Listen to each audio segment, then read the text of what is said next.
बिस्मिल्लाहिर्रहमानिर्रहीम। मुझे एहसास है कि आज पाकिस्तानी और तहरीक इंसाफ से मुंसलिक हर कारकुन इज़्तिराब की कैफियत पे है। जो आज फैसला आया है उसको लोगों ने इंसाफ के तकाजों के बरक्स जाना है और जो एक बुनियादी हक था इमरान खान का एक फेयर ट्रायल का आर्टिकल 10A के तहत वो मुयस्सर नहीं हुआ। मुझे इज़्तिराब की कैफियत का इल्म है और हमने सबने मिलकर उनकी आजादी के लिए अपनी जद्दोजहद जारी रखनी है। कानूनी जंग भी लड़नी है और सियासी जद्दोजहद भी करनी है। पुरअमन अंदाज में हमने आगे बढ़ना है।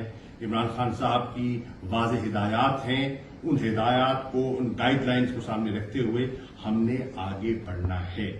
मेरी अभी कुछ पार्टी के सीनियर लीडर्स से मशावरत भी हुई है, टेलीफोन पर बात भी हुई है और आज कोर कमेटी का इजलास भी मुनक्किद किया जा रहा है ताकि हमने आइंदा का लाएमल क्या बनाना है उसको हम उस पर फाइनलाइज कर सकें।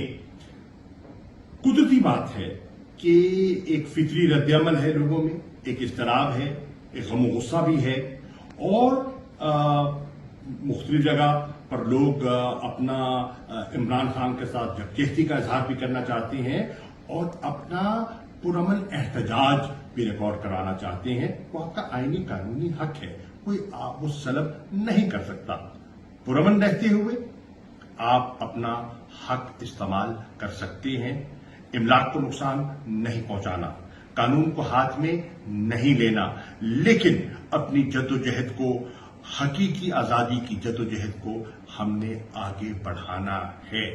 इसके लिए एक मशावरती इजलास आज ही बुलाया जाएगा जिसमें हमारे वकला भी होंगे और कोर कमेटी के दीगर हजरात भी होंगे। हम उनसे मशावरत करके आगे बढ़ना चाहेंगे।